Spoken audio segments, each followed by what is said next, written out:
Thank you, and welcome to this session, everyone. Um, as always, I'm just going to ask for a quick check-in word from everybody. This is a session that is going to be a little bit, we're going to be covering some topics that are potentially a little triggering for some people. So, quick check-in word, how are you guys feeling? It'll also give us some time to let the others who are yet to join us get on their devices. So, oh, Franz, hello, Sinead.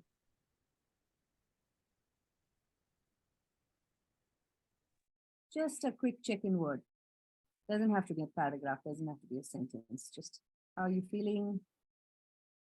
It doesn't matter if it's a negative or positive word.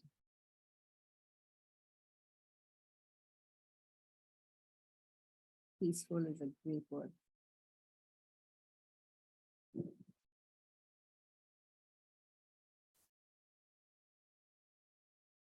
Also, if you can have cameras on for a few minutes, that'll be great.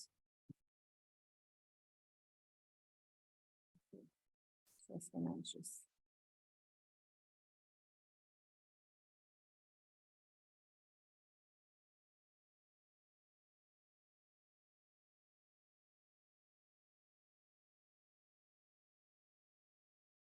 So, judging by some of the words I'm seeing in our chat box, I'm going to tread carefully through the session. Like Rajika said, the session is about, we're going to be tackling it in two parts. Today, we're going to talk about grief. We're going to talk about certain frameworks through which we observe grief, through which we assess grief. We're going to look at the ways in which grief manifests and how it's expressed, and certain societal, cultural norms around it. We're also going to look at some management techniques very briefly. Depending on the kind of time we have, we will stop, and then in the next session, we will, if there's anything unfinished from this session, we will finish that, and then move into bereavement as a topic. And so grief and bereavement, I think, are two words that everybody, not just in palliative care, but in any sort of helping profession, needs to really acquaint themselves with, not just the words, but the ideas and the concepts that they represent. And let me ask the easier question. How many people here have not really experienced grief? You can use the reaction button to, put a thumbs up, or if your cameras are on, you can put your hand up. Anybody here who hasn't experienced grief? I'm going to assume it's a no. Okay, everybody here has experienced grief in some way or the other. I will also give you a disclaimer saying that if at any point anything in the session is activating you in a negative way or is bringing back some sort of difficult memories for you, send me a message directly in the chat box and we will tackle it. And if necessary, we will see if we need a bit of a debrief after this session. So please know that that is an option for you. As much as possible, we're going to stay technical, and we're not going to go, into the very deep emotional waters of what grief and bereavement look like. So, what is grief? What is it? Just one emotion? Is it a constellation of emotions? What is grief? And what, in your opinion, is it natural? Is it unnatural? Is it an abnormal reaction? What is grief? So Mona says it's a disturbed state of mind. Grief is natural, Zarna says. What else? A sense of emotional or actual loss. Zara believes it's normal. Okay. Would you say that our experience of grief changes over a period of time? way of feeling and venting out. And not just our individual experience of grief, but as a society, has grief, the perception of grief changed over maybe the last few years, decades?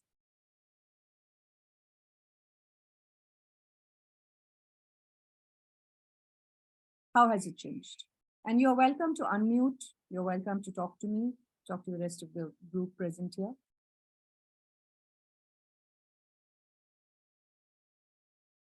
Seven stages of grief. Okay. You want to just share with us what those 7 stages are, Vivek? Yeah, I mean, in the past, going through some counseling sessions, like when I was going through some sort of loss, they were like, introduce me to this tool on how grief is experienced. And then there are 5 stages, 7 stages, 6 stages, or whatnot. But there is this shock and denial is the first stage. Then pain and guilt. Third is anger, bargaining. Fourth was depression. Then there is reconstruction and finding meaning, hope again. And the last was acceptance. And it changes from person to person, like the stages, how they've experienced, like in a month, in a year, over the period of 5 years. So I think that's my personal experience with this subject. Thank you. So I'll be presenting to you some frameworks that are traditional and some more contemporary frameworks, and you'll find that a lot of the elements that you talked about, or all of the elements that you just mentioned, are part of that. It'll be covered across different frameworks. And the representation of what grief looks like in popular culture hasn't changed, but there's perhaps some change because of wider access to the internet and to therapy counseling for some. I agree with that. People taking counselors help to overcome grief, and we are more accepting. Okay, yeah. So, all right. So we all have our ideas about what grief is, what it looks like, what it should look like, whether it's something that we struggle with or whether it's something that is natural. So over the next hour and 15 minutes or so, I'm going to just take you through our understanding of grief. And I want you to please remember that is the focus, although this can be applied generally, we're looking at it also particularly from the idea of, or the standpoint of palliative care and helping people who are experiencing life-limiting, life-threatening conditions, people who are in terminal stages of their lives, and also their caregivers. Yeah? Okay, so let me just get started there. Senior, is my screen visible? Yes, ma'am. It's visible. Okay. So, first of all, grief and the rituals of mourning are healthy adaptations. They're not just natural, they're healthy. Okay. And grief is a response to a loss, like some of you have already mentioned in the chat box. Mourning is the expression of grief. Okay. And different cultures have different mourning rituals. Okay. And dependent on not just culture, but also in the social context of which somebody lives and also within their family dynamics. So just looking at this slide, we all agree that grief is a response to loss. Can some of you, I'm sure there's a very varied, demographic here. I know that from different parts of the country and beyond. What are some of the mourning rituals that we have adopted in our own cultures, in our own families? Can you share with me some of the rituals of mourning that you might have in your own families or in your communities? And I will encourage you to, turn on your camera or unmute and speak up. What are some of the rituals of mourning that you have in your own family, in your own community? I think crying has been, sorry, go ahead. No, you carry on. I think crying has been the most common that I've seen. But is that a ritual, Vivek? That's more of a expression of grief, right? I'm talking about culturally, developed norms of mourning. Sarah says, anything else, Vivek? Like crying, of course, is an emotional response. I think for a lot of women in some communities, I've seen like where the elders would come and like break their bangles, signifying like, oh, they've lost their husband. So that's breaking of the bangles is like one ritual I've seen personally. That's one, yes. Nancy, you were saying something? Yes, I was saying that family members, both distant and close ones, or even people from the neighborhood, all of them come together Mhm. and they join together in singing songs of mourning and praying together. And over here in my family, what I've seen is we read the Bible, we take turns, and we stay together. People bring in food so that uh, those in the family they don't go hungry, or maybe motivate them to eat and stay healthy. Yeah. So I see that a lot of people come together. Like we have relatives coming in from far away. Mhm. Marriages and death are actually two occasions where family comes together. Thank you, Nancy. Mansi? I so I don't know if we are only talking about grief as in if we lose someone to death, or grief can be due to various things, right? It can also be losing someone in a relationship, like it can be just like going further away or breaking up with, like having a bad fight or something like that. That is also grief. Yeah. It's not only about death. And so uh, I don't really know, like, yes, if it is death, then there are some cultural practices Mhm. that we have, but then there are so many different ways and different reasons to Mhm. grieve. And in that case, I don't know if there are any uh, culture, any practices as such.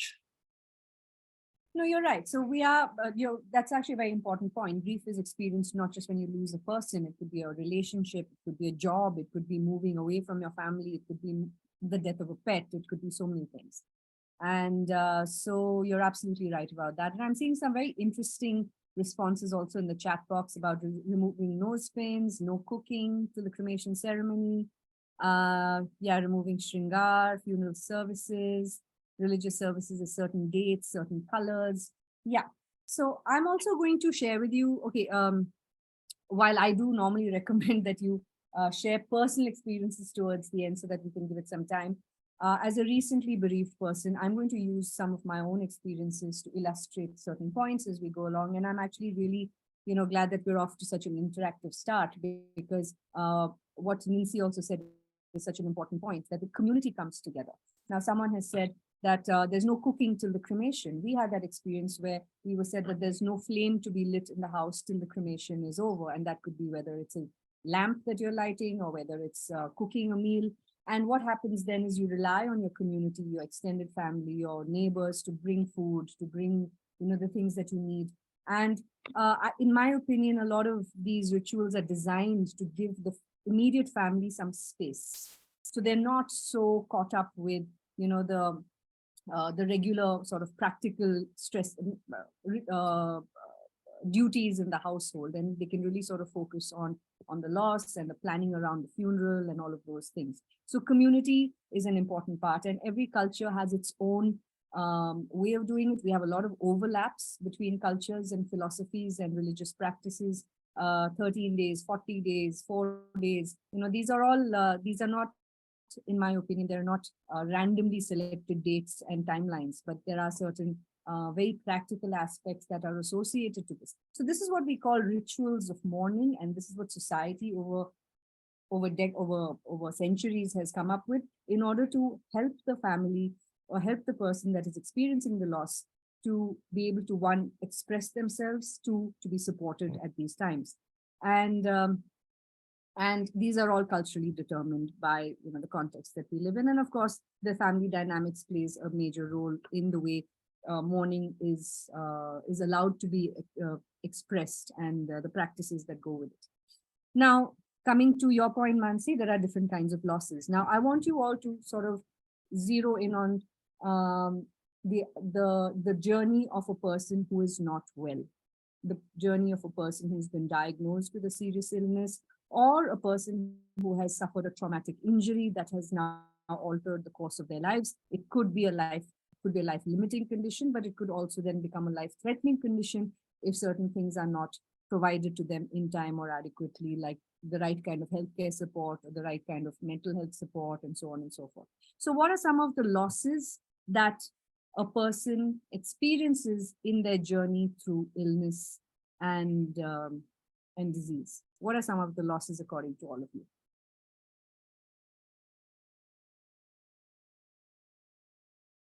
What are some of the things a person who has been diagnosed with a serious illness, what are some of the losses that person experiences? Financial loss, Mona, yes. Loss of purpose, identity, self, yes. Independence, yep. Loss of control. Loss of control. What else?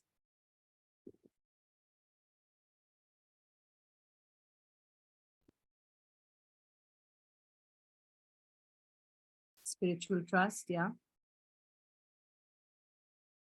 That could translate into a loss of faith. Future plans.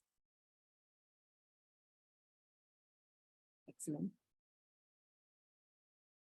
Okay, so you can keep putting in things in the chat box and I'll just take you through what I have to share with you. Identity and customary roles like Lakshana has talked about. Now, if I were to ask you all right now, who are you? Who are you? How would you introduce yourself to me as somebody that you're meeting for the first time? Who are you?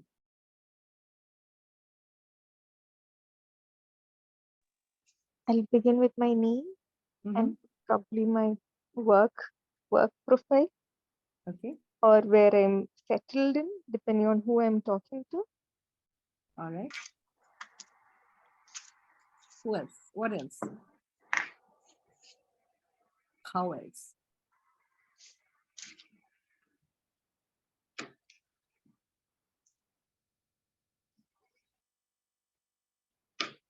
Carefree, name, nationality, where I live, family. Okay, I like that. I'm a carefree person. Okay, what else? Who are you?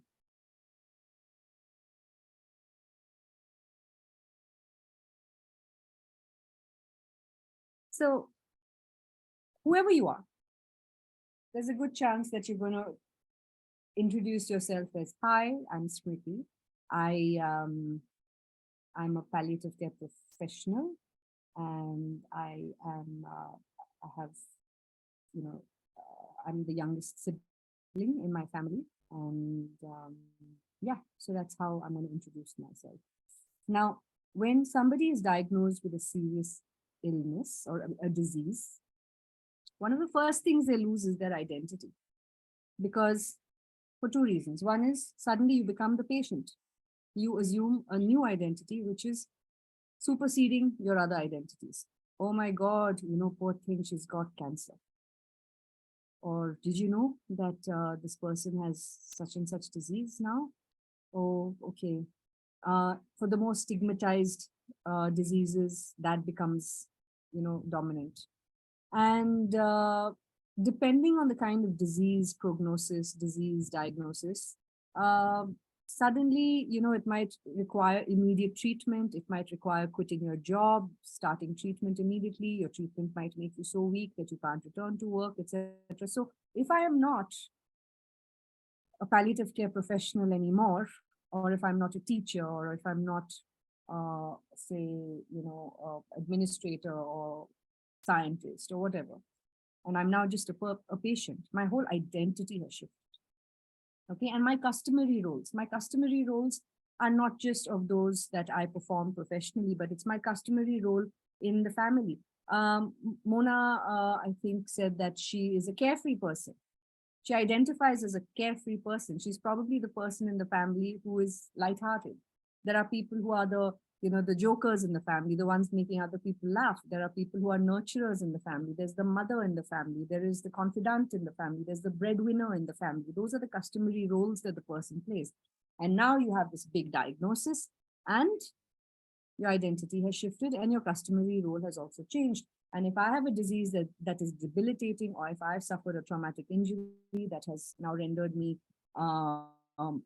incapable of doing some of the tasks that I typically used to do earlier, like I used to cook for the house, for the whole family, or I used to be the one organizing everybody's schedules and things. If my cognition has been affected and so on, I have lost that customary role.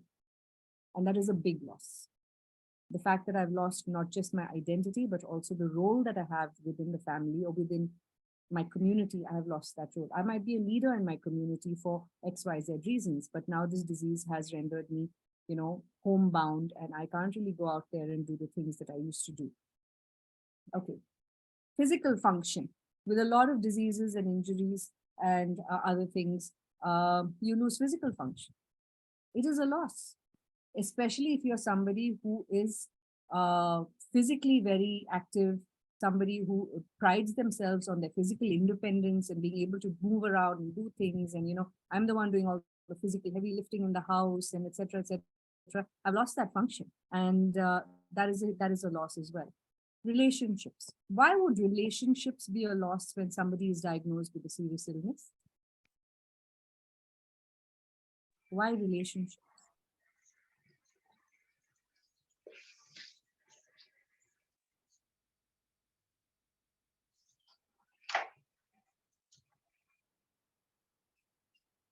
Not everyone would be able to understand what the other person is going through. So it needn't always be like the other person leaves, but you might not be able to find the chemistry you had with someone or many others once you're diagnosed with the disease. It needn't be lack of empathy, but they're just not able to understand what you're going through. And it can just break relationships as easy as that. It needn't be a romantic relationship. It can even be within an intimate family. I've been through that, so I know how the whole world seems to be running in the same path, but you're just out of the whole thing. You're just on the side with a diagnosis, moving with the evaluation, and everyone else goes through the same. Everyone has the routines to follow, but you are out of it. And it needn't always be others' mistakes. We'll just not understand what people are going through. Like, everyone doesn't grieve the same way. Everyone doesn't respond the same way once you are in a diagnosis. So you do lose people once you are, even it's not when it's not a life-threatening disease, or even when you are absolutely okay once you're out of the disease, you might not find it back, I guess. Thank you, Anamika. Thank you. That's very poignant. And I'm sorry that it was an experience that you had. That's very true. And the quality of the relationship changes, like Lakshana says.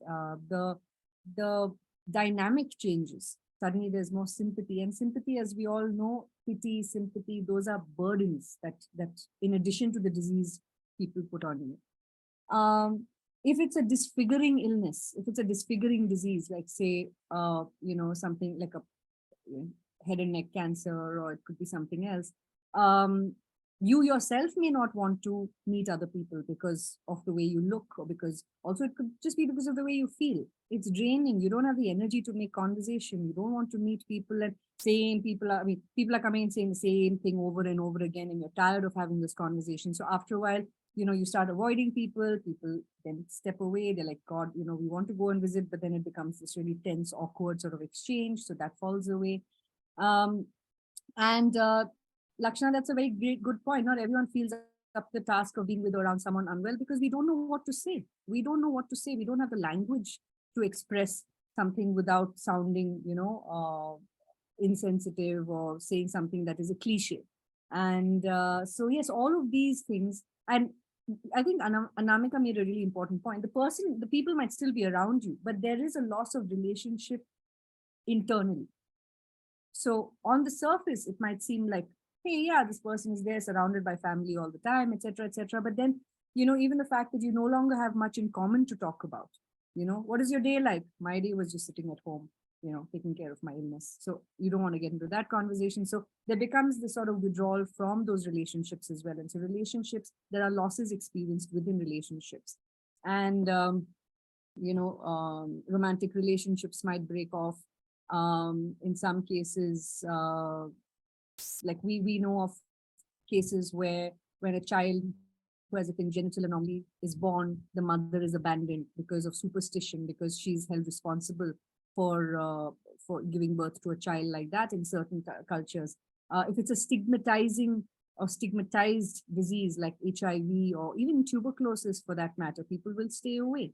And there are lots of superstitions that also will say that, hey, don't go there because there's bad luck. And then if you go there and you hang out with them, it's probably going to transfer to your family or to you. So a lot of relationships break down because of various reasons. And also the thing is within families, I've said this before, if the family was dysfunctional to begin with, crises like getting a serious diagnosis will only amplify the dysfunction.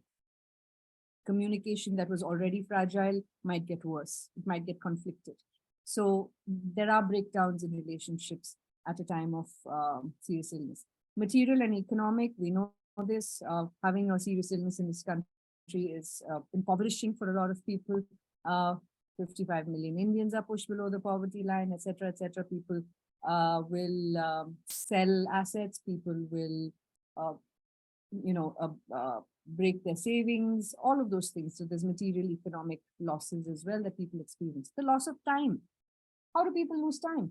Because you have 24 hours in a day, out of which 12 hours is around setting medical appointments, going for procedures, standing in line, waiting to get registered, getting an MRI, going and getting your treatment, waiting to see the doctor for the caregiver as well as the patient. There is time shrinkage.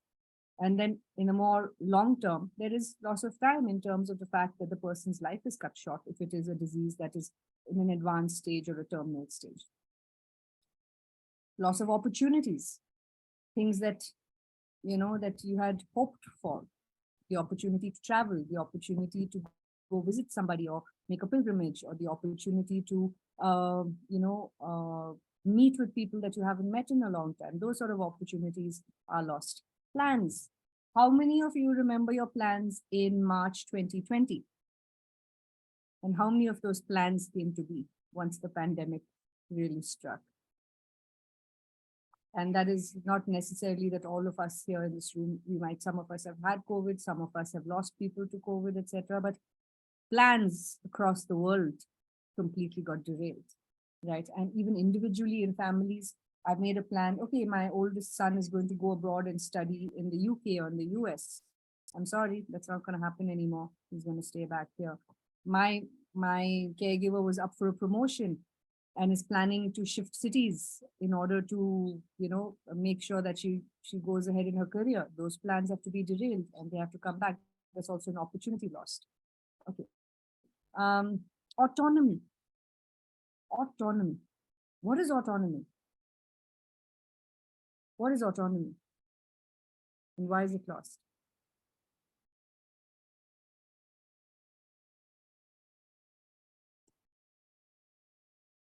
Guiding your own life. Yeah. Making decisions for yourself. Deciding what you want, what's best for you. Even physical autonomy, my autonomy over my body. The minute you become a patient, everybody has an opinion. Not just the doctors in the treating team, but your cousins, your uncles, your aunts, your neighbors, your mother's card circle, where someone will come and say, hey, you know what, you should go to this doctor because I heard that they have great results, etc. Everybody has an input. Everybody has ideas for you. Your rights, like Mona has just said, are superseded by what the evidence for the medicine is, what the doctor is recommending, what the treatment plan is, etc. And you have lost a sense of autonomy. Let me just say here that you can retain complete autonomy of yourself because autonomy is here. Autonomy is inside here. And even somebody who's completely physically dependent on another person for day-to-day activities can retain their autonomy if their caregivers know how to enable it by involving them in decisions about themselves, about their care, etc. So shared decision-making is a very important part of establishing and ensuring somebody's sense of autonomy. But unfortunately, in the majority of the cases, that is not the case. That doesn't happen. Control, like somebody said, you've lost control of your life. This disease now is in the driving seat, in the driver's seat. Everything you do from now on will be determined by your medical status, by your symptom burden, by how you're responding to treatment, and your finances are determined by that. The family's future is determined in a lot of ways by what is happening. So there's loss of control on several fronts. And one of the most poignant but important losses is of dignity. Why do I say that there is a loss of dignity when somebody has been diagnosed with a serious illness? Let's take a minute to talk about dignity. What does dignity mean? What does dignity mean?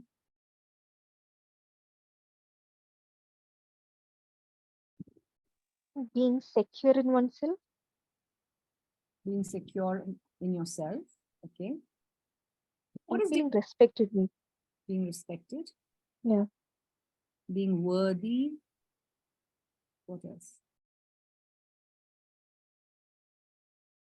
What does dignity mean to each of you? So we've heard to be respected, to have a sense of self-worth, to be considered worthy of what you receive. Acceptance, honor. Is somebody's important? Okay.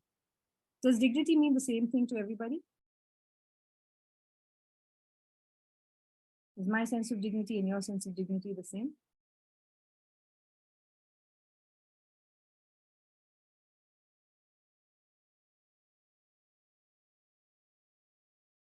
So, yeah. No, it's not. So when my mom was sick, she actually had no problem with somebody else who is helping us at home come and help change her diaper. And the person who was doing it was a much younger person, and he was male.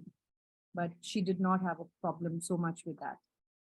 Her sense of dignity was affected when decisions were made about her business, her 45-year-old business, when I decided one or two things, and that upset her greatly, that I had not consulted her on how the business should be run, now that she was housebound and she couldn't go. I made that mistake once and I never made it again.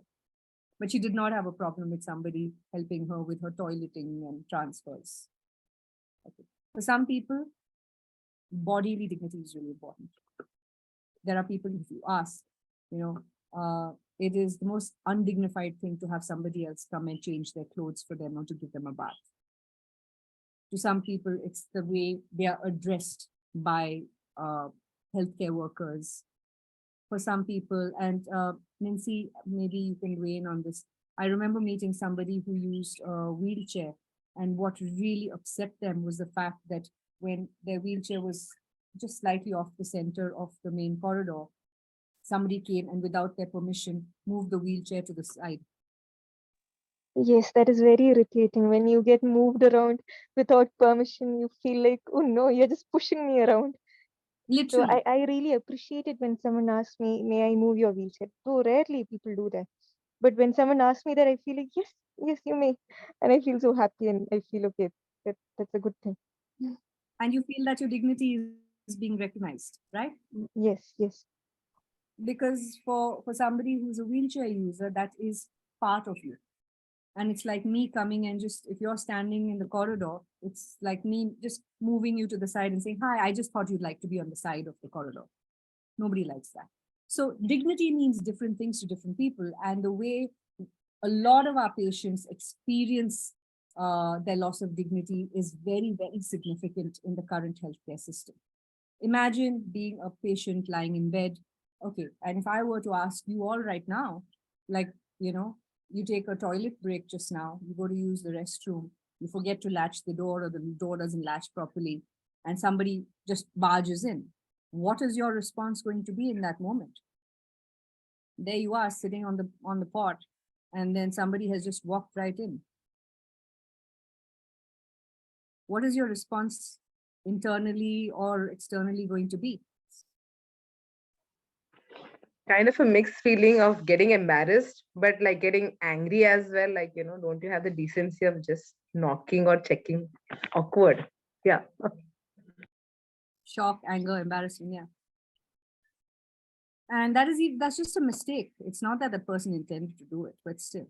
But day after day, year after year, week after week, in our hospitals, patients are lying in their beds and grand rounds happen where the attending physician will come with a bunch of medical students or junior doctors, open the curtains, take off your sheet, and change your catheter in front of complete strangers with not so much of a word of permission or acknowledgement for your sense of self.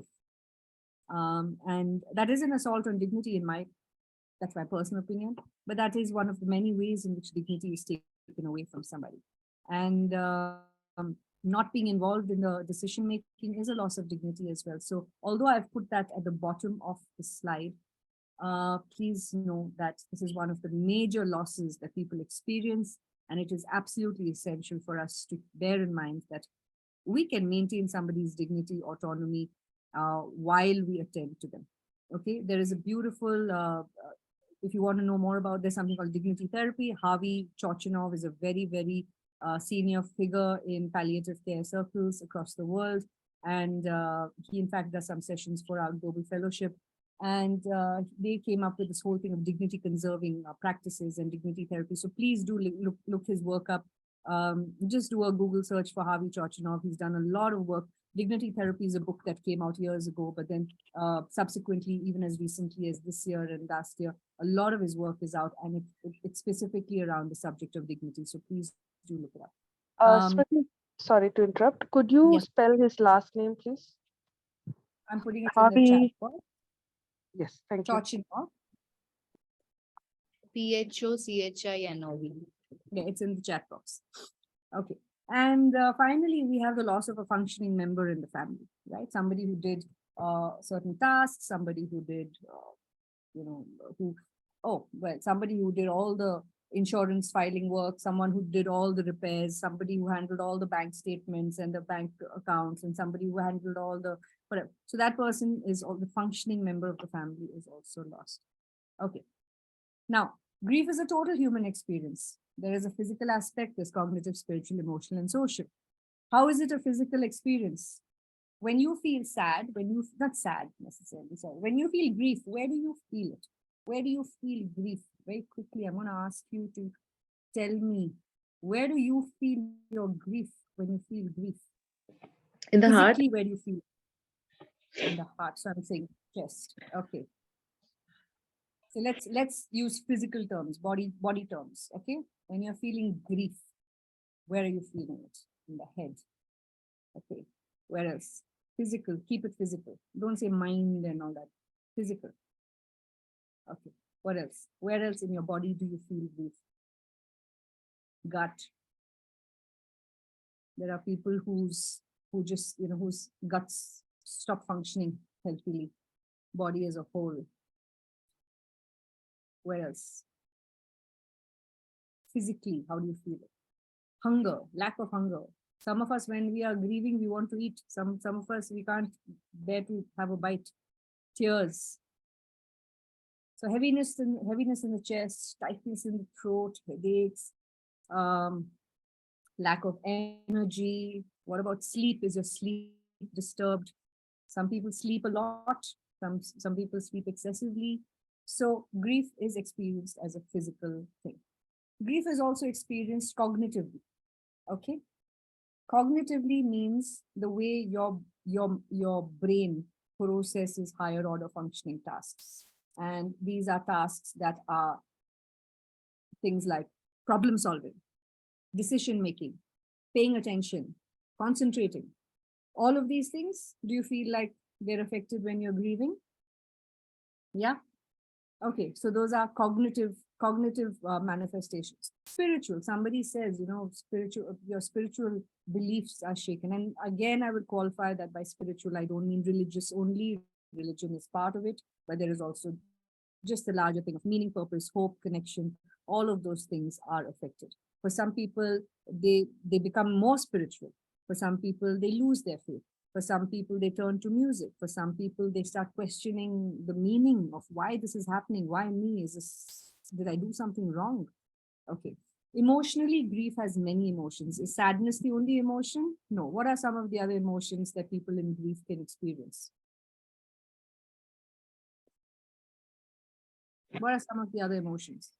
Repentance for not being able to do something. Repentance. Yeah. And that could also be guilt, huh? Yeah. Hopelessness, confusion, anger, withdrawal, aggression, yeah, helplessness. So yes, so bottom line, it's not just sadness. Grief is very, very messy. Grief is very messy. So all of these emotions are valid. Okay. And how do we experience grief socially? It might, like some of you said, you might isolate yourself from others. Others reach out to other people to be supported. So it's a social experience. Whether you choose to go through it by yourself or whether you rely on your community and your loved ones and your friends and family, there is a social aspect to your grief. And how you go through the process of grief is heavily influenced by your social support at the time. Now, there are many factors that influence grief. I'm not going to go into the details of this, but how we attach ourselves to primary people in our lives as far back as toddlerhood. And those of you here who are trained as psychologists and counselors will be familiar with attachment theory. There are different kinds of styles of attachment. So some people attach securely, some people attach insecurely, some people have avoidant ways of attachment. And what style of attachment you have as a child will, if not intervened, if it is unhealthy, I mean, not just unhealthy, but your attachment style sort of follows you through your life. And how you are attached to somebody, the person that you have lost, will determine how you grieve for them. Okay. And family structure. How is your family structure? Who's in your family? How many people are there in your family? In my family, it was my brother, me, and my mother. That's it. And what do I mean by subgroups? Subgroups. Within families, there are subgroups. There is the parental unit, there is the sibling unit, there are people who are closer to one another in the family. There are boundaries. Like I might have a very strong boundary with my mother, but I might have a very flexible boundary with my brother. I can take liberties with my brother to say things that I want to say, versus with some people in my family, I'm not allowed to cross a particular line with them in terms of how I express myself to them, and therefore I may not be able to lean on them for particular things.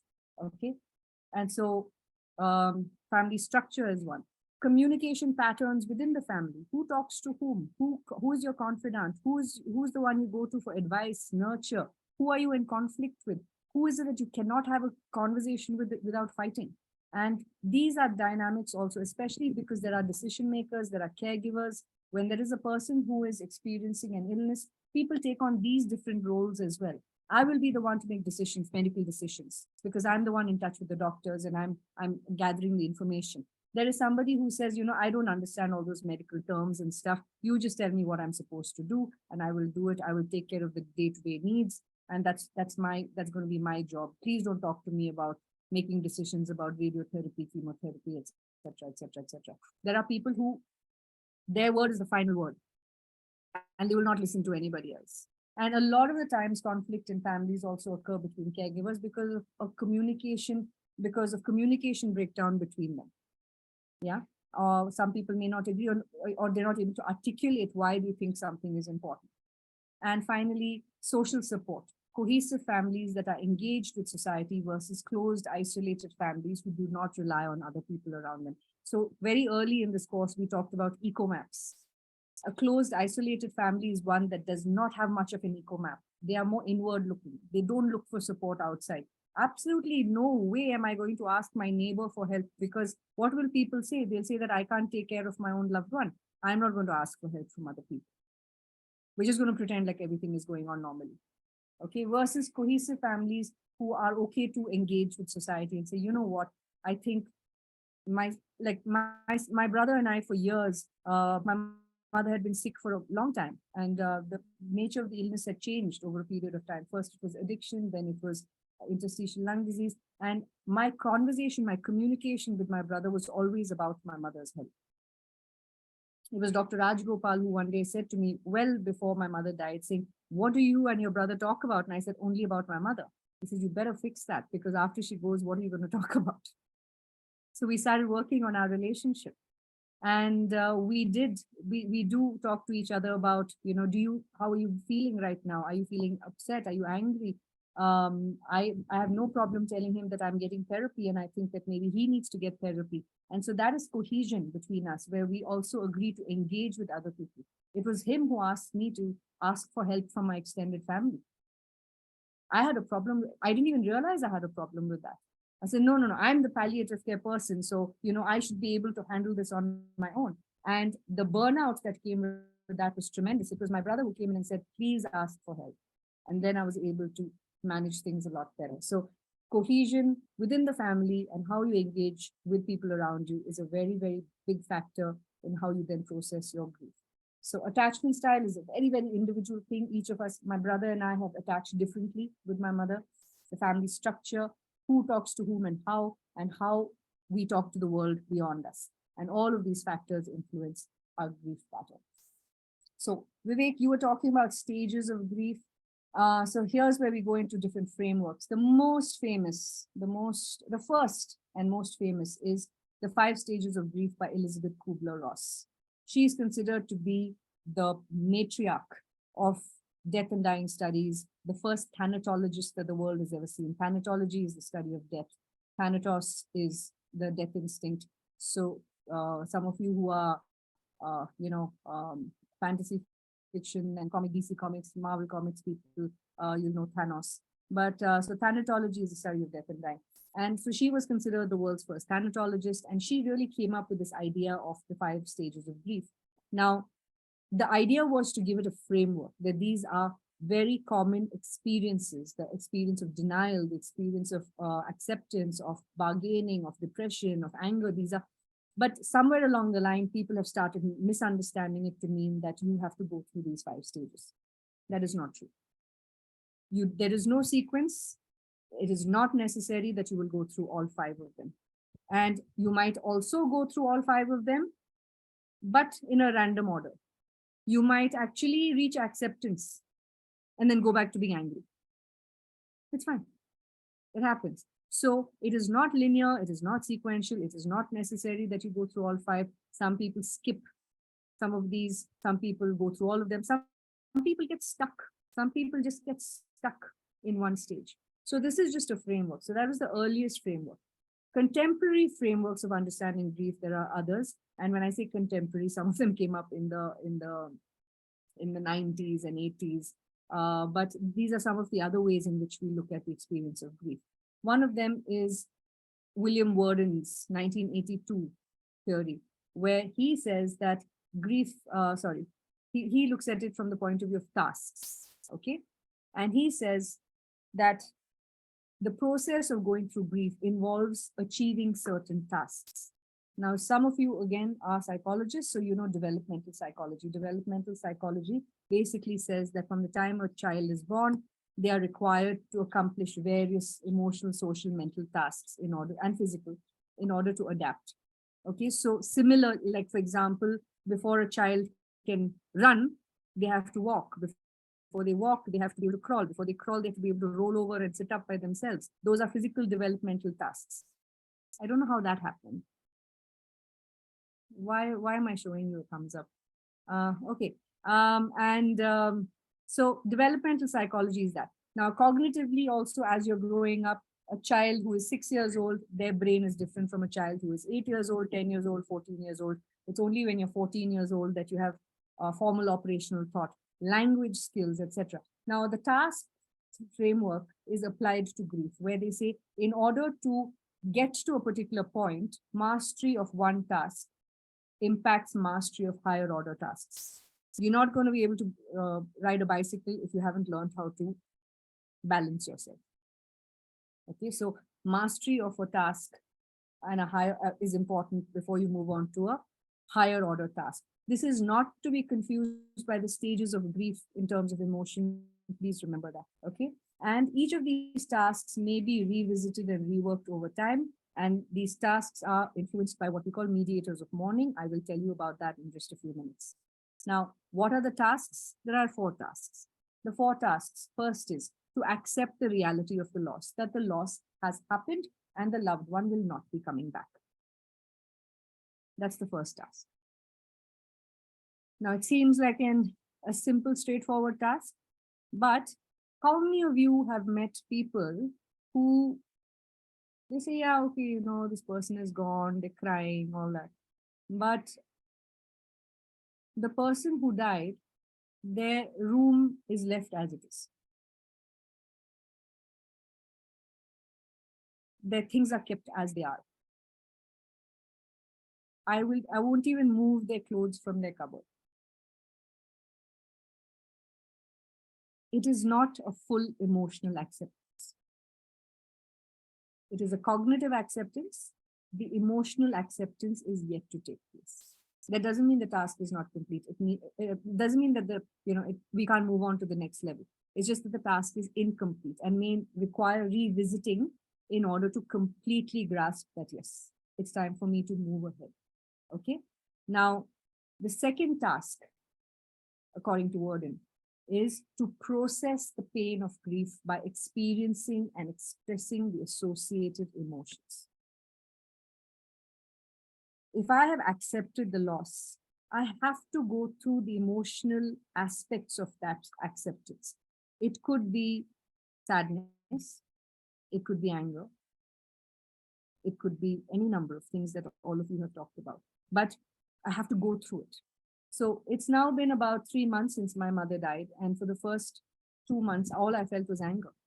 And it's strange because I was her primary caregiver. If there was anyone who was primed, especially as a palliative care professional, to be ready for her death, it was me. According to prognostication, she should have died in December. She died in Feb. But yet, for the first 2 months after her death, the dominant emotion I felt was anger. And I remember talking to my therapist and saying, why am I angry? Why am I not feeling sad? Like, I'm looking at my brother who's feeling sad and I'm jealous of him. You know, why am I not there yet? Like, why am I not feeling that emotion? And my therapist she's a very wise woman. She said, it's okay, go through it. Don't deny your anger, whatever it is. Now, it's very important. It's a very painful process, but eventually, as you process it, then you experience whatever constellation of emotions you feel. And then that's when healing starts. Okay. The third task is to adjust to a world without the deceased by making changes in daily life and adapting to new roles. Now, how do I adjust to a world without the deceased? Some might say that as soon as the person dies, you have to start adjusting. That's true, but you also have to go through this process. So a lot of this will be overlapping, but this is the general sort of trajectory. Okay. Now, I'm not ready to be the head of that household. I need to be angry. I need to feel my pain. I need to now understand that my last parent is dead. And now I am an adult in every sense, where there is now no more parent figure in my life. And now I need to, and how this actually came home to us was that, you know, during the during the funeral, my mother was the matriarch of all our cousins. I mean, she just has 2 surviving brothers. One of them has dementia and one of them is not involved. But it was usually my mother who would guide the whole family on what the rituals were for anything, for holidays, for festivals, for anything. And suddenly we found that we didn't know how to do it. And I'm Nepali. So I called a Nepali friend and I said, can you ask your mother, please, what am I supposed to do? That was an adjustment I had to adapt. And beyond that, there are other things, right? Oh gosh, okay. Things like the gas cylinder. I have to order it now. So, you know, each of those things will elicit a fresh wave of grief. Oh gosh, I have to do this. So adjusting to a world without the deceased, making changes in daily life and adapting to new roles. My mother left behind 4 dogs who were very attached to her. Now these 4 dogs have transferred their allegiance to me. So there's a new role I have where I am the alpha and now I have to look after those dogs. So that's also a role change. Okay. And finally, emotionally and spiritually relocate the deceased and re-engage with life. However long it takes. For some people it takes months, for some people it takes longer. What does it mean to emotionally and spiritually relocate somebody who has died and re-engage with life? What does that mean to spiritually and emotionally relocate somebody? No right or wrong answers, but what is that sense? What does that I mean? guess it is something which I have not been able to do since my father passed away. Basically, I always feel that he's around. So I don't know if that is a good thing or bad thing, but if anything good happens, I say, okay, Papa karke gaye hain. Or he's somewhere, he's like, getting things done, putting the wires together and connecting things for me. So probably locating him away from this world into the next where he must have traveled, or he's in the way, or uh, whatever the distance that you have to, or whatever, like he's no longer there type of thing that we need to. I don't know if But I'm you putting in the still- right. No, you did, because one thing is you have actually accomplished that task, because spiritually relocating somebody to say, Papa ne kiya hoga ye, he must have made this happen, is actually putting him in a role emotionally and spiritually of being somebody who is being an obstacle remover in your life. Yeah, because that's what I feel like, he's doing things for me which I wouldn't have otherwise done at all times. Like I wouldn't have got that opportunity or something like as simple as something like the money that I had to pay, or I had to go and get some formalities done for getting the LIC papers through, and I straight away get the money in my bank. Like my fellow calls up and he says, "Oh, you have got this much come into your bank." I said, "I have not been initiated that process. I was just running behind everything else." So So you have credited that to your father. yeah. So you have actually spiritually relocated him in a way. There is a Okay. there is that is a task completed. So there is a book that's called Continuing Bonds. Okay. Mhm. And Continuing Bonds is basically it's a concept, especially that we use in grief and bereavement and palliative care, where we say that just because a person dies, our bond with them doesn't end. Hmm.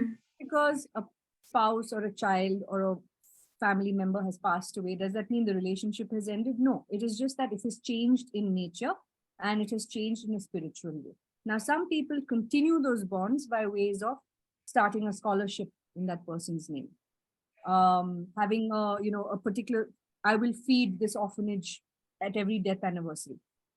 I will plant 5 trees. I will donate to charity every year. Um, we have so many people who come back to Pallium India on the death anniversary of their loved one, and they sponsor food for the entire for the entire team, as well as all the patients and caregivers in Pallium India. That is continuing bonds. It is spiritually relocating somebody and moving on with your life as as concurrently as possible. So those are the 4 tasks according to William Worden, and yeah. And these tasks are not necessarily sequential. Again, they may overlap or require revisits. Okay, so that's one contemporary theory. The other, tied to William Worden's theory is the mediators of mourning, and this is very, very important. Now, Therese Rando in 1984, 2 years after William Worden,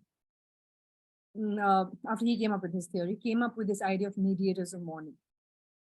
Now, when you, as a helper, I'm assuming all of you who are in this class are here because you want to learn how to help people who are experiencing grief and bereavement. These are very important points that you need to remember. Not everybody experiences grief the same way, and how a person experiences grief is determined by these mediators of mourning. One, what was the person's relationship with the deceased? And I don't mean whether it was a mother, father, husband, boyfriend. No. What was the quality of the relationship? Was it a conflicted relationship? Was it a deeply enmeshed, attached relationship? Was it an abusive relationship? Was it a neglectful relationship? Was it an absent relationship? Was it a healthy relationship? Okay, 1.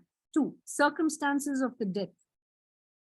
Not just whether the person had an illness and terminal and was expected to die, but at the moment of death, how did it happen? And again, I'm sharing with you, for me, I had spent thousands of consecutive hours with my mother. I was with her around the clock from November. December, I was also with her. February, I came down to Bangalore for the palliative care conference. I was due to fly back to her the next day. Her vitals spiked that night, and I watched her pass away on a video call. And to me, those are the circumstances of the death.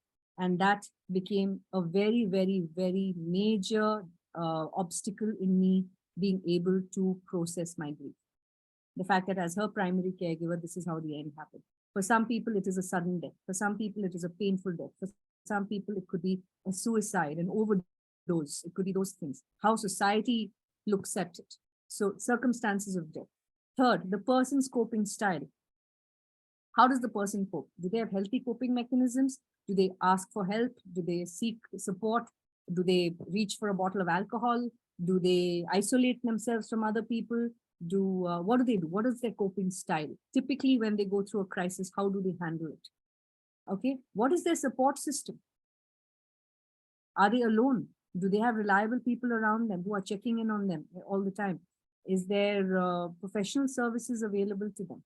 Are there neighbors, friends, family members who are supporting them in ways that they need them to be supported? Their life experiences. Is this my first loss?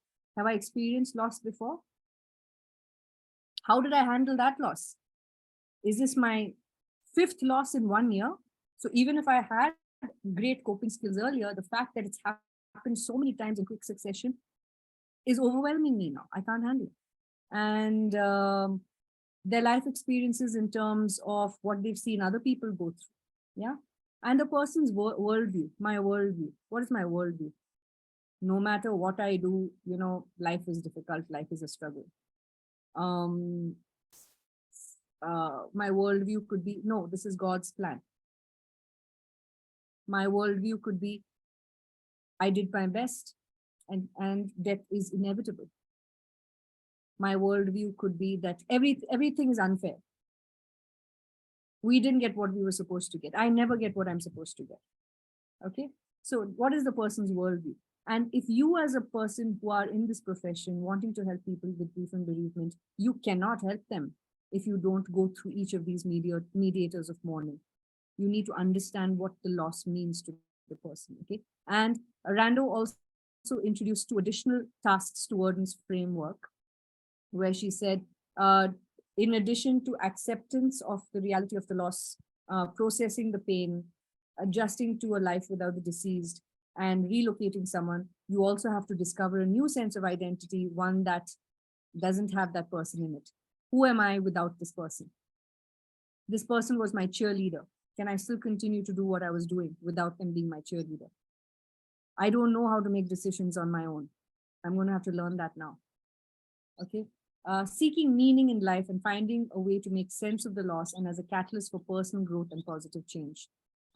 If grief is not managed well, it can lead to pathology. If it is managed well, it can lead to personal growth. Okay. So mediators of mourning are very important. Please repeat the last sentence which you said. If grief is not managed well, it can lead to pathology. And if it is, you said something. If it is managed well, it can lead to personal growth. Personal growth. Yeah. Okay. And all these pointers that you have mentioned, sorry to just ask, mediators of mourning, this applies to a person who is mourning. It is, and then you, if you intend to give care to somebody else on the similar stage, then you should know what these are to you, what it has been, like what you have been through. And then only you can guide the next person. Or is it like you should be able to guide the next person based on these things, mediators of mourning?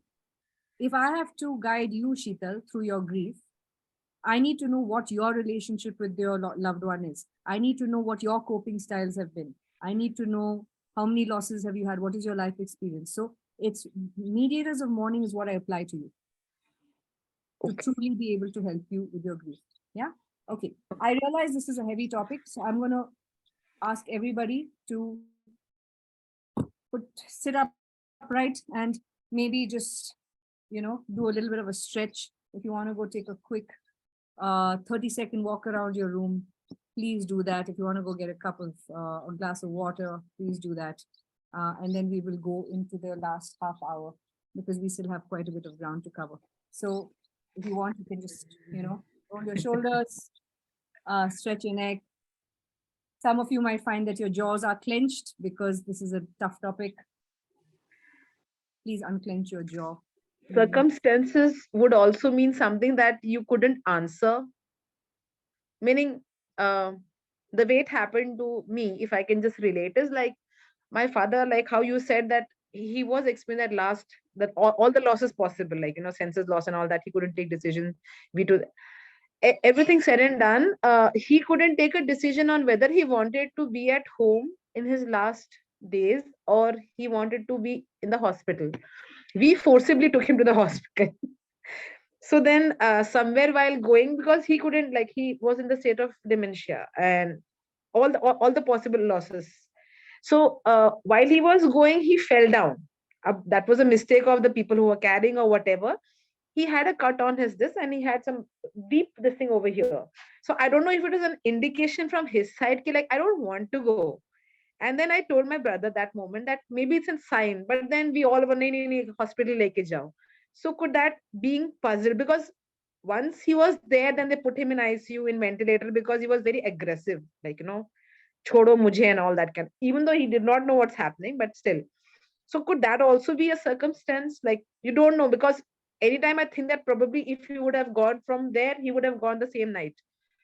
If he went to the hospital, he stayed for 7 more days. Uh, Meaning, is that because that's one question that's been haunting me, that did we do the right thing? Was it with his permission or what was it? So that is some answer that I couldn't get till now. It will be like 1 year in the next June, in this June. So that one question keeps on haunting, because you feel was after going there he had no say anyway. He did not have any say कि वो क्या करना चाहते हैं, वो क्या नहीं करना, because just the thing that he fell, was it some indication? So could that be like, it's an unanswered question till day. I always even say in my दिन के पापा आके मुझे बता के जाओ कि what did you actually want? Did we do the right thing for you by putting, because then he was on ventilator going up down, all those things were happening, but it was not he, it was just his body that was there. We would go to visit him, come back. So I don't know, meaning, will that come under circumstances? Yes, but then that's an unanswered question till date. Yes. तुमने सही किया क्या? I don't know. It is showing right now. Huh? It is showing, you're demonstrating it right now, Sheetal, that the circumstances of what happened at the time are still impacting and your ability. Yeah, because that keeps coming back whenever I go back to my mom's place and I see that spot where he fell, I can see that thing happening again and again.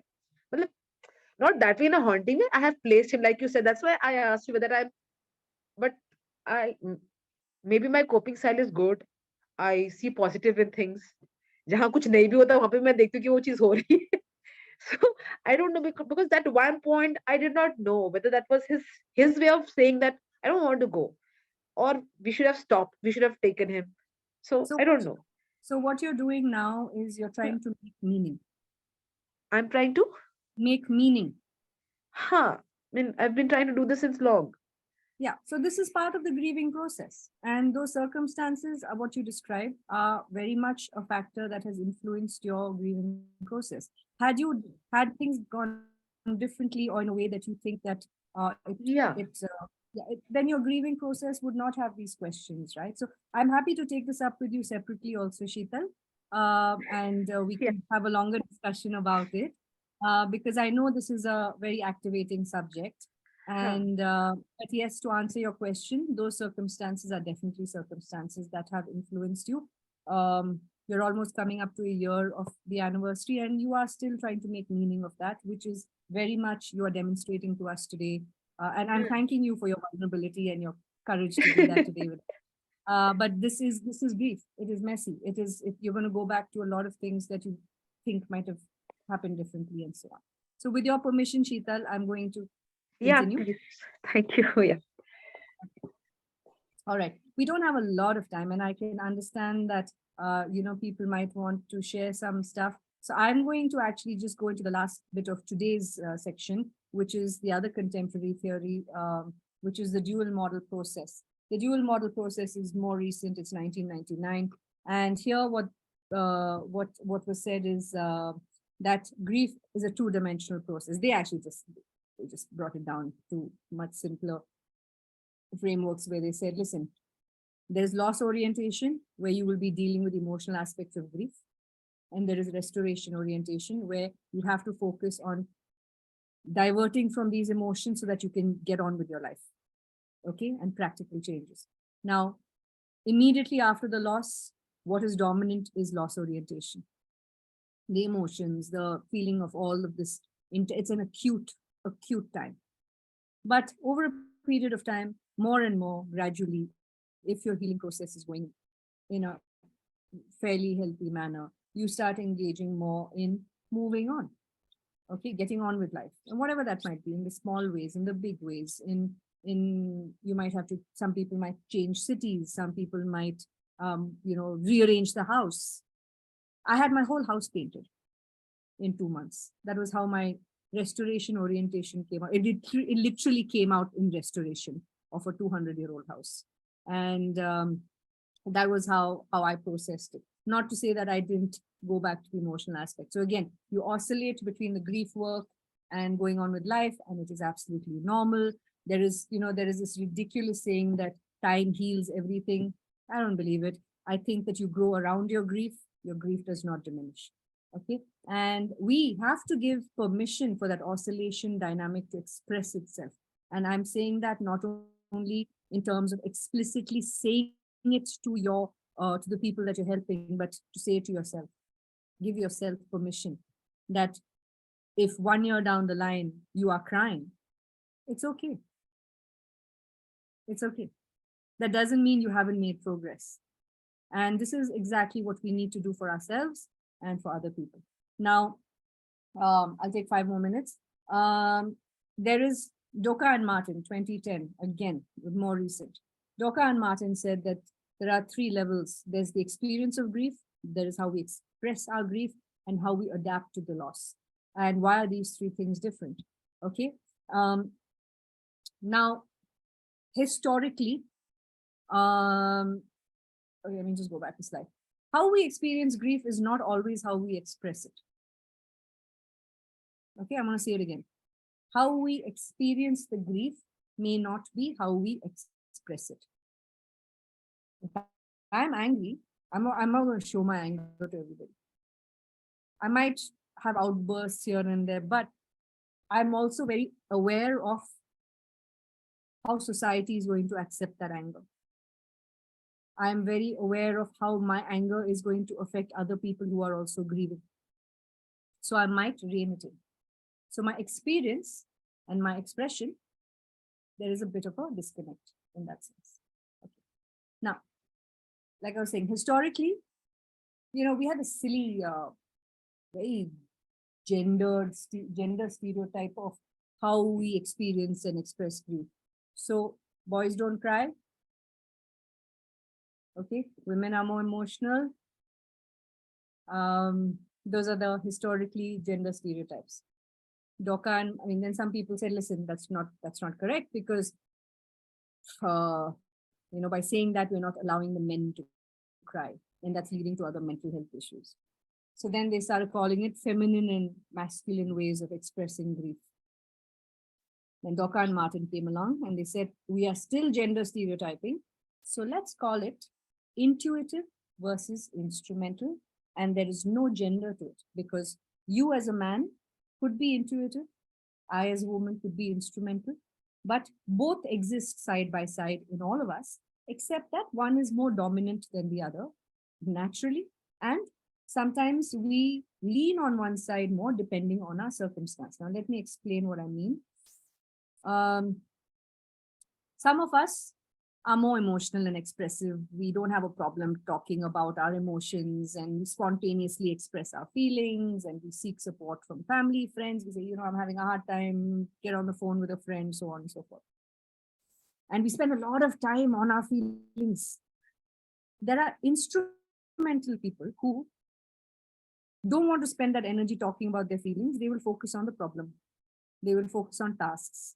They will focus on discussing how do we solve this rather than how are you feeling about it.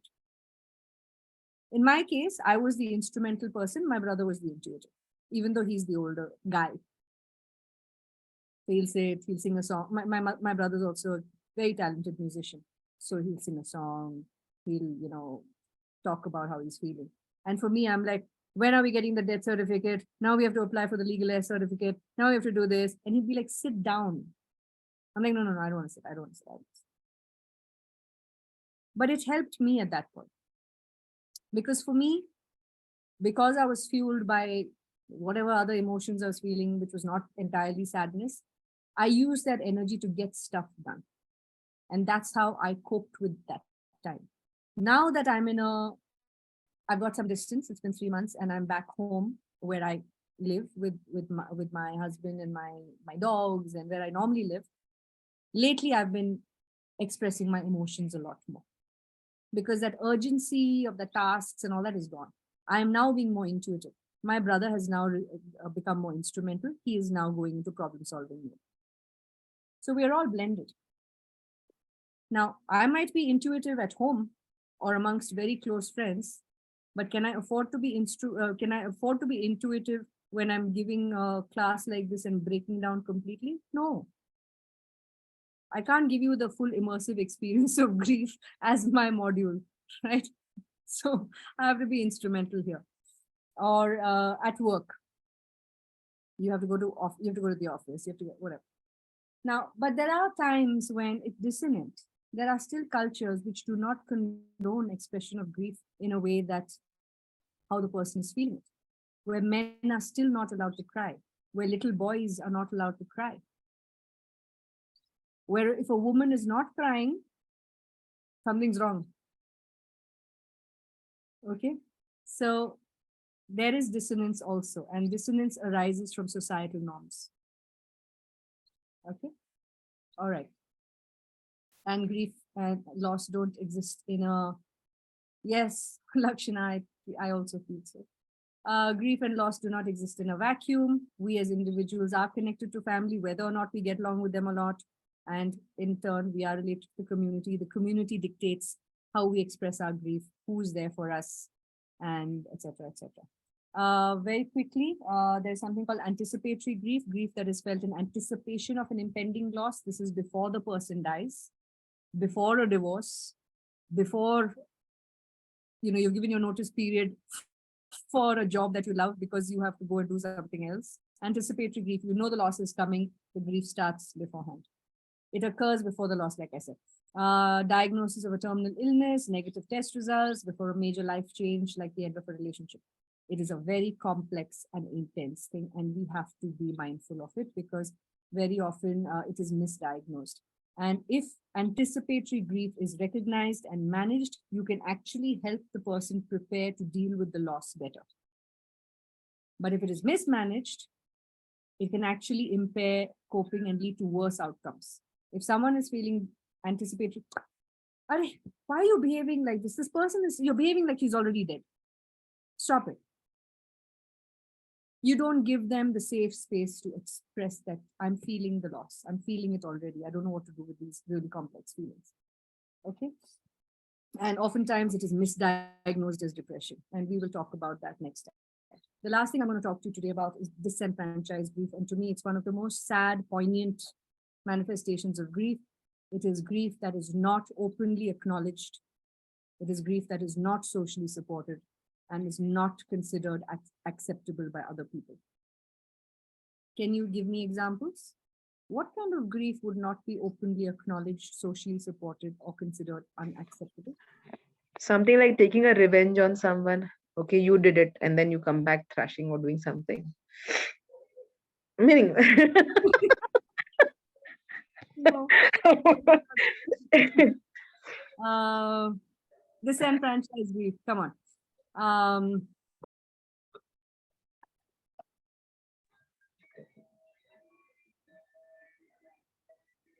Can you give an example and then we can try to figure out from that? I'm just looking at this. Okay, out of the box relationships, socially unacceptable. Yes. Same-sex relationships. Death by suicide. Relationship that is not socially recognized. An extramarital affair. Unmarried couple, not yet married, in a society that does not condone, premarital relations. Abortion. Thank you. Live-in relationships. Yeah, disenfranchised grief is that. What about, you hear of all these shootings in the US, where someone has gone, shot a bunch of people and then shot themselves. What about their families? What about families of criminals who have committed crimes? So disenfranchised grief is grief that is not given a place in society, and people are not supported in their grief. IVF fails. Thank you, Mona. A divorce. You only walked out on the marriage. Why are you feeling grief about it? So these are situations of disenfranchised grief. And it is a very, very, very poignant and very, very sad sort of, so this is a name now, okay, disenfranchised grief. And we need to be very mindful that there are lots of people whose suffering is compounded by the fact that they're not allowed to express their grief publicly, or if they do, they are shunned, okay? And so a relationship is not recognized by others because people didn't know that there was a relationship. Relationship was real, but family or society does not approve of it, like non-traditional relationships. The way the person died is not supported, drug overdose, suicide, etc. When the loss is not a person, when it's a pet, when it is, like you said, it could be a failure of IVF, unfulfilled dreams, a financial loss. I gave up my whole career to become a caregiver. And now that person is dead, I'm also grieving the loss of my career. I'm not allowed to grieve that because, hey, nothing is better than serving somebody and being their caregiver. So, your loss is secondary. Who are high-risk individuals for disenfranchised? If there's a history of addiction, mental illness, criminal record, and all of you who are healthcare providers are at very high risk for disenfranchised grief because you are told over and over again, please don't get attached to your patients. And if you lose your patients, you have no right to grieve over it because then that is very unprofessional. So healthcare providers are at very, very high risk for disenfranchised grief. Next session, we will talk about ways of managing grief, and then we will go on to talk about bereavement. So I just want all of us to take a breath. We have about 7 minutes. If you want to turn on your cameras, please do. And I'm going to just quickly invite people and people who perhaps have not spoken also. If anything has struck you, anything is, any reflections, anything that you'd like to share, anything that is new to you. Yeah, I think like in my head, it was only like 3 stages, 5 stages, or whatever stages, but now there is like 2 more dimension to it. And then it's not either or like there's no right way of grieving. So I think that's pretty powerful to be aware, at least. Like I haven't figured it out yet, and like once I get to know, then I can at least help someone. So it's going to be a journey on its own, but that awareness, like, oh, these are the facets of it. I think it's a lifetime's work, Vivek. And I've taught grief and bereavement classes now for over 10 years. And my slide deck finally changed after 10 years.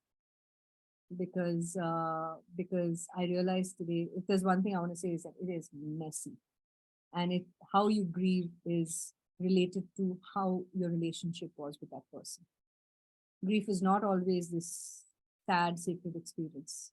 For some people, there's a lot of lack of closure.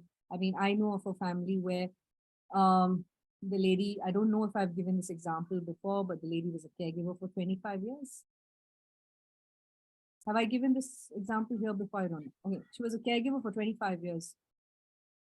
They were married for 50 years, caregiver for about 10 years, ALS, rapidly deteriorating. First lost his balance, then his mobility, then his speech. But it had been an abusive marriage. And even towards the end, when he lost his speech, he lost his ability to move, he still exercised emotional abuse where he said he didn't want a caregiver but her. They were affluent, he didn't want a nurse. He wanted her to do everything. And she was in her 60s. Now, her last 45 years had been with this man, and he died finally. Can you imagine how complicated her grieving process is? We're going to be talking about complicated grief in the next session. Because there's relief, but there's shame at feeling relief. But also here is a woman who doesn't know how to make decisions on her own. Now, what framework are you going to tell her to follow, right? So these are just, also I will remind you that these are Western frameworks. Okay. So let's be mindful that grieving is messy. There's no template. But what we're trying to do here is trying to understand what are the ways in which it can manifest so that maybe we're more sensitive as we go. And Mansi, you want to say something? I had a question. Sure. I want to know, sometimes when you're grieving and you have other people grieving alongside with you, whether it's the loss of a person or a breakup or whatever, and you have, or just someone moving away. And is it like, is it acceptable that we don't empathize with another person who's grieving at that time? We are so, we are so consumed by our own grief that we don't see there are other people who are grieving too, and probably they need some support. Or probably even if we see and we know that there's somebody else who's grieving, we're just so consumed by our own grief that we are not able to strike a balance. We're not able to connect. We're not able to empathize with another person who's grieving too. And later on, it results into guilt. But at that moment, that's like just too much to handle. It comes down to one, in my opinion, you can't pour from an empty cup, Mansi. And if you don't have the reserves at that time to care for somebody, that is fine. It's, again, I'm sorry, this is such a cliche. What do aircrafts tell you? Yeah, your own mask. Put on your mask first. Yes, Okay? yes. So look for help, put on your mask. There is nothing wrong. There will be people who might guilt trip you about it, saying, oh my God, you were so selfish and that's how it played out. If you, in that volatile state, if you try and help someone out, there's a good chance, something else is going to happen. And your empathy is not going to come out as empathy. It might come out as anger. It might come out as an outburst. It might come out as clipped, being curt, being rude. So put your mask on first. It's absolutely fine. Rituals of mourning can also be another way of taking away authority of people who are mourning. In our place, people who came in all Sundays. Yes, Anamika. Rituals of mourning, especially when it gets dogmatic. And again, I'm going to end with this reflection, which is that when I arrived at my mother's home the following morning, I was the first in my family to arrive. My brother was yet to arrive. My cousins were yet to arrive. And a bunch of men showed up who I have never met in my life, who came and told me what I should be doing. And I was told, you cannot go to this thing, you can't do that. I was told you can't drink water today. So I said, I'm sorry, I just already had a very big breakfast on the aircraft. Well, you can't. Rituals of mourning are designed to take away authority. I feel as all human conditions, there are people who will manipulate it in that sense for some sort of, power takeover. But typically, if you look at the rituals themselves, I'm not saying all of them make sense. I'm not an authority on that. But I would say that a lot of it is to cushion the shock. Some of it is to give you space. Some of it is to make sure that you don't have to cook for 50 people when you yourself are grieving. Things like that. They design, and let me also come back to the fact that this ties into the fact that we are a death-denying society where we are technocratic. I will strongly recommend to you to read The Value of Death, Lancet Commission report. Dr. Rajgopal was part of it, where what it basically talks about is over the years, we have forgotten how to face death and dying as a community. And that's where a lot of the problem lies, where, where earlier death was part of growing up, and children, I mean, we saw it happen. Now it happens alone in some ICU and nobody can see and whatever. And the pandemic made it even worse. So community involvement, whatever that community is, whether it's family, friends, social support, is very, very important. So I'm going to stop with that. And we will, what was the Value of Death, Lancet Commission report. I will share it with Senior, who will share it with you. Offline resources. I will send you a list of recommendations, Lakshana. And I mean, there's a lot that you can read. There's David. I'll send it to you by by email, and Senior and Rajika can share it with you. Thank you all very much. I really want to thank you for being here, for being vulnerable. I know some of this might have hurt some of you. I'm very sorry if that was the case. I am available for a debrief later if you specifically want to debrief about anything. And so Senior is your point of contact. Let me know if I can talk you through any of this. All right, take good care of yourselves and see you next session. Thank you so much. Thank you so much for all of you who are joined today. I know the session was a bit moving for us, and it might take some time for us to absorb and perceive whatever we listened to today. But let's take 2 days off and we'll get back on Friday, I guess. And we have the next part of the session, that is bereavement.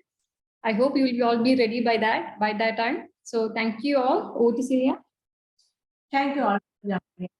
Thank you, Smriti, for that wonderful. Bye.